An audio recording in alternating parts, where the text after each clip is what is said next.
I always am amused by like how and why we choose to apply a panic meter, because I think about this in a Mariners context all the time, but like, who really should be worried? Is it the teams that are in danger of falling out of relevance, or is it the teams in danger of falling out of having the best record in baseball? And when your standards are raised over the course of a season, that very much dictates the fan experience. And I think that makes the Phillies a very good place to start. This was the best team in baseball for a significant stretch of the season. Since they got back from London, remember they went to frickin' London. They sure did. Played the Mets twice. Since they got back from London on June 11th, they are 24-30. They are 24-30. They have the second worst record in baseball since the All-Star break. They lost last night to the Miami Marlins, one of the worst teams in baseball, against a pitcher who I will admit I had never heard of before in my life. Valente Beloso threw 7 strong, allowed 4 hits, and shut the Phillies out. It was rock bottom for a team that has been skidding. Trey Turner looks like he's wearing a sleep mask. Nick Castellanos and Kyle Schwarber have been good, but everyone else just does not look right. Jordan, please. None of that matters if they show up in October and they rake, and they have set those standards high considering of what they've done the last 2 postseasons. So please go to this list of synonyms that I asked ChatGPT to give me and pick out your level of panic for the Philadelphia Phillies right now.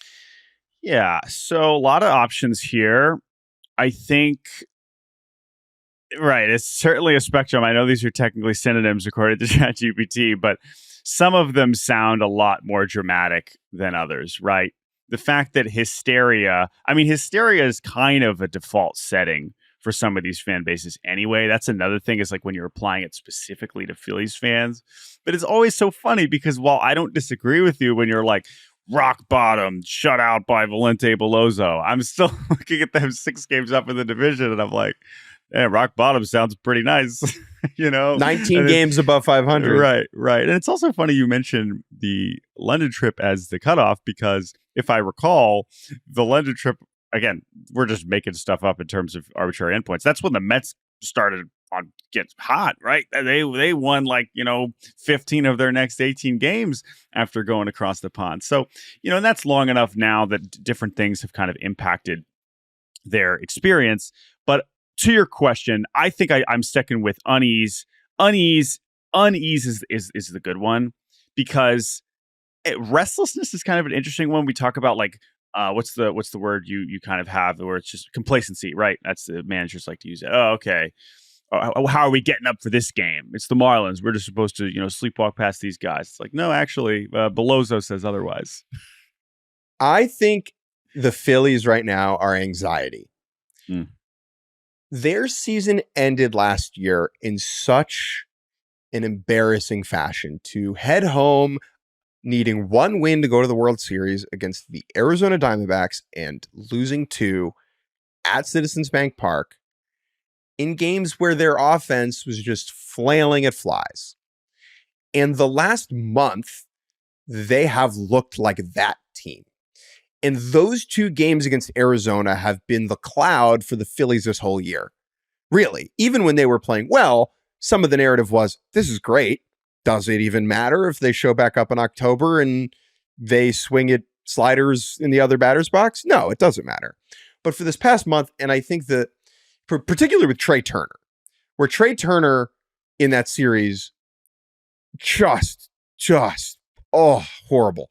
And over the last month, he has been abysmal. And so I think it is the anxiety of embarrassing, for fans at least, it is the anxiety of seeing the team embarrass themselves on the national stage again. Plus the anxiety of the Eagles, because so many of these Phillies fans are Eagles fans. And my understanding is that the Eagles were 10-1 in the NFL and then bungled their way down the stretch and lost in October, in football October. In football October. And so I think for the Phillies, it is anxiety. I'm very interested in their situation because their manager, Rob Thompson, his superpower is that he doesn't panic. Like he doesn't stress. And so any move that he makes that looks like a panic move could have really negative reverberations if people are like, oh, Rob's panicking, like we're done. When you bring up Rob Thompson, I just want to say that, like, let's also go back to October, right?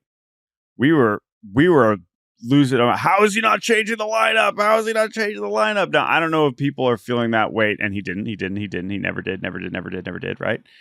And it was like, yeah, because these are my guys, these are my boys. And this year is going to be an even kind of greater example of that, because in all likelihood, even with the struggles, like, they're going to roll in, I still believe, as the division champs, and even more of a, like, these are the guys that got us here, this is the team, blah, blah, blah.